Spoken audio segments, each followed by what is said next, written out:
esa definición de lo que es nulidad y rango, vamos a continuar con otros ejemplos, como por ejemplo, cómo establecer el núcleo o la imagen de la transformación identidad.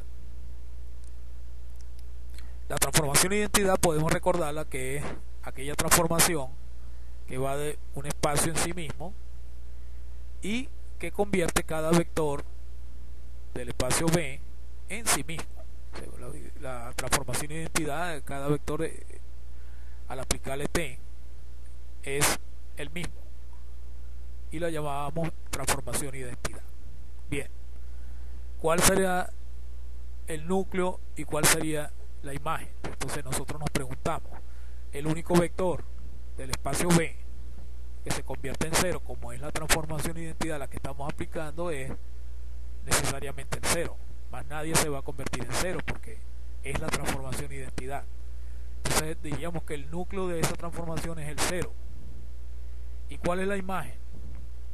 ¿Cuáles son los vectores del espacio B que son imagen de alguien? Todos, porque cualquier vector que tengamos aquí es la imagen de sí mismo en B.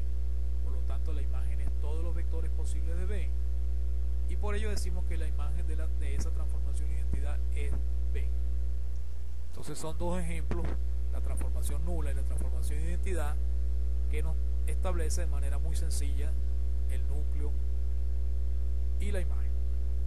Vamos a proceder con otros que no son tan triviales, pero que podemos fácilmente determinarlo con los conocimientos hasta ahora. Que vamos a establecer lo que es el núcleo y la imagen del operador proyección. Nosotros habíamos hablado en qué consistía el operador proyección sobre el plano XY.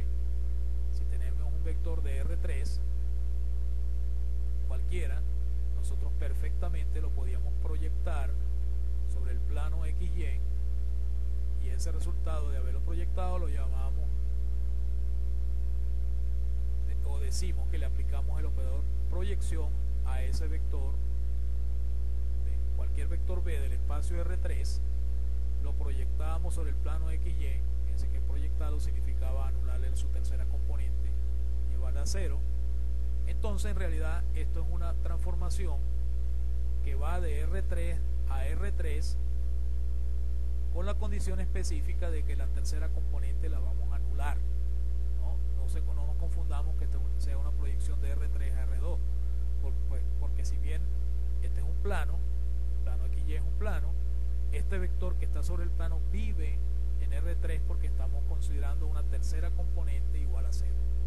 Ya nosotros hablamos anteriormente en los primeros ejemplos de transformaciones lo que era el operador de proyección sobre el plano X.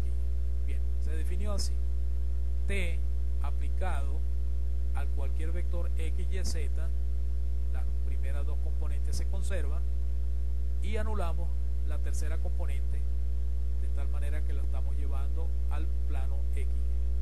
O sea, aquí está B y aquí está T aplicado. Bien, vamos entonces a intentar hallar el núcleo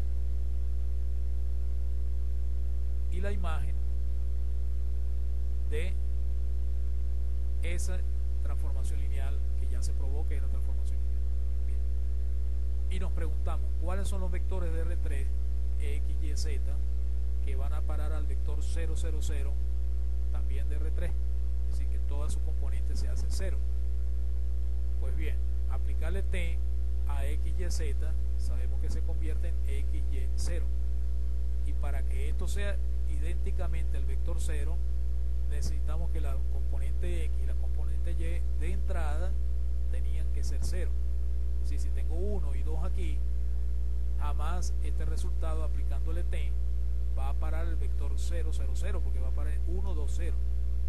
Si necesito que se convierta en el 0, 0, 0, las componentes X y Y originales tenían que haber sido 0 previamente. Es decir, que fijando esa condición, X y Y tienen que ser 0. Entonces son aquellos vectores, el núcleo de la transformación son aquellos vectores que deben tener 0 en las dos primeras componentes y cualquier valor arbitrario en la tercera componente. Z es cualquier número real. Aquí lo estamos diciendo, son los vectores X, Y, Z, tal que X y Y valgan 0 y sea cualquier número real.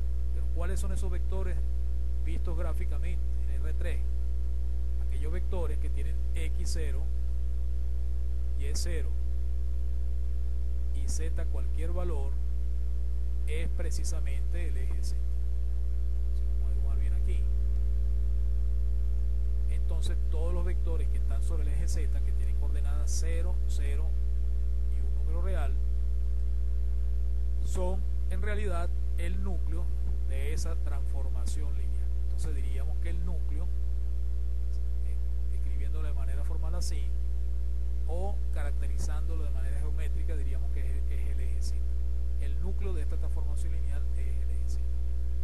Veamos cuál sería la imagen.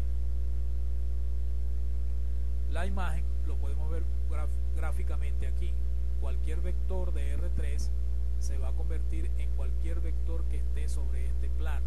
Entonces en realidad la imagen sería el plano XY. En otras palabras, la imagen son los vectores X, Y, Z de R3 con la condición que Z tiene que valer 0, porque al aplicarle T a cualquier vector va a convertir la tercera componente en 0.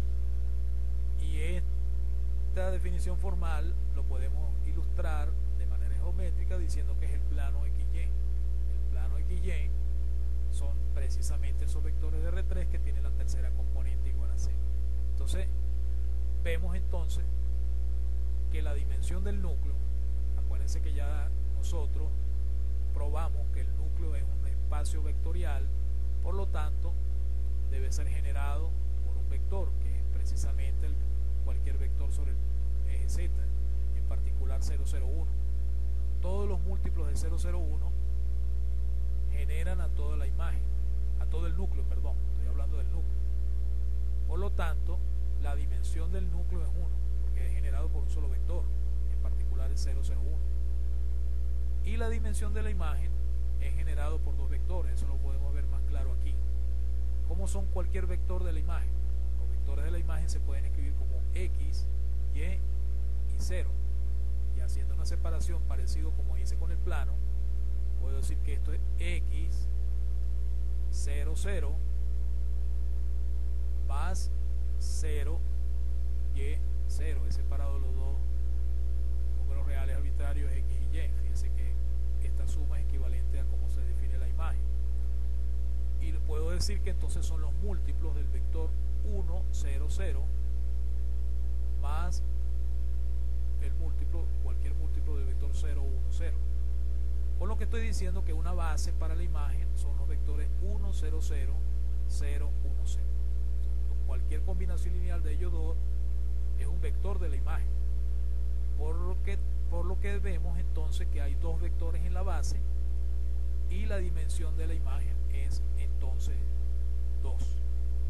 Muy bien, entonces para finalizar esta parte vamos a definir con un poco más de formalismo lo que ya hemos hablado anteriormente, lo que es la dimensión del núcleo y la dimensión de la imagen, que lo vamos a llamar nulidad y rango de la transformación lineal. Si T es una transformación lineal de un espacio B en un espacio W, entonces decimos que la nulidad de T, y lo abreviamos así, mu de T, es la dimensión del núcleo de T. ¿Sí? El núcleo es un subespacio, debe haber una base, el número de vectores que hay en esa base, que es lo que llamamos dimensión, es lo que vamos a establecer como la nulidad de T.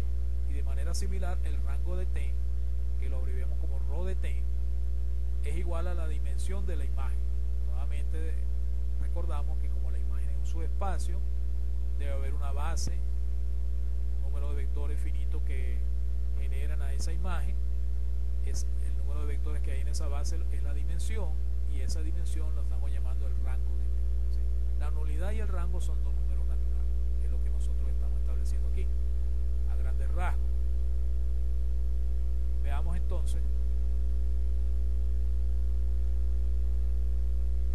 los ejemplos que nos ilustran más estos conceptos.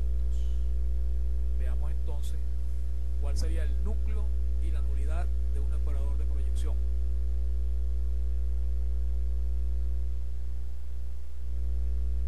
establecimos, en este caso, el núcleo e imagen de un operador transpuesto. Ya nosotros entonces con esto terminamos